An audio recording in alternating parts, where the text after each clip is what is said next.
the Program for Healthcare Justice for People with Disabilities at the University of Illinois at Chicago and Access Living present People with Disabilities Speak Out on Healthcare Disparities. Communication. My name is Edwin. I'm 53 years old and I've been totally blind for 40 years. As part of a research study on healthcare disparities, we interviewed 87 people with disabilities who use Medicaid about their healthcare experiences. They identified poor communication with healthcare providers as a major problem. One of the things I hope that comes out of this study is educating professionals about privacy issues and about addressing people with disabilities directly. Privacy and confidentiality can be violated when accessible communication formats are unavailable. When going to medical facilities, and that's asked, why are you here alone? Isn't there someone that can help you? And I've learned in 40 years purposely to go alone, because if you go with someone, they don't talk to you. They totally ignore you. If I take a friend, all of a sudden the friend is the patient, not me. And I'm concerned about two things. Privacy and medical offices. When I go there alone, they go in a panic and they need someone on the staff to help me fill out this paperwork, which is usually 4 or 5 pages of stuff. And they find someone, maybe the janitor or someone, to fill out this paperwork for me. And they want to do it in the middle of the waiting room with dozens of other people, and they're asking you things that are very private about your family. Have you ever had VD? Do you have AIDS? Are you sexually active? Things that you don't want to talk about in front of these strangers.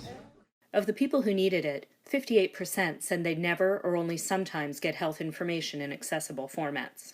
Accessible formats include Braille, large print, electronic or screen-readable formats, and sign language interpreters. I'm just going to give a short story to conclude. I went into a doctor's office because I had sciatica.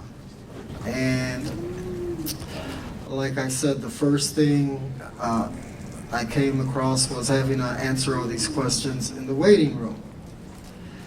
Then I go into the doctor's office and the doctor comes in and doesn't communicate with me at all. He has a tape recorder and he's taking verbal notes because he just didn't talk to me. So after he finishes examining me, which took about 5 minutes, the nurse came in and she told me what the doctor told her, which I thought, wow, why didn't he tell me? So the good news for me was that fortunately someone had canceled surgery and they could get me in the next day. And all that was going to be involved was 4 to 6 weeks in bed recovering. Absolutely no questions about who's going to help me 4 to 6 weeks in bed. And it was just a total lack of communication. Poor patient-provider communication limited people's ability to participate in decisions about their health care. So the issue of communication with providers was big across all of the groups. People feeling like providers didn't talk to them in a language that they could understand. But for the people who participated in our study who had different sensory impairments, either visual impairments or hearing impairments, those issues were enormous. People with disabilities have a right to be heard.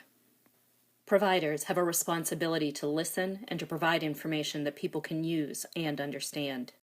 For more information on UIC's Program for Healthcare Justice for People with Disabilities, contact Susan Magacy at smagas1@uic.edu. Partial funding for this project was provided by the Alliance for Research in Chicagoland Communities and a civic engagement grant from the UIC Institute on Policy and Civic Engagement. the Program for Healthcare Justice for People with Disabilities and Access Living.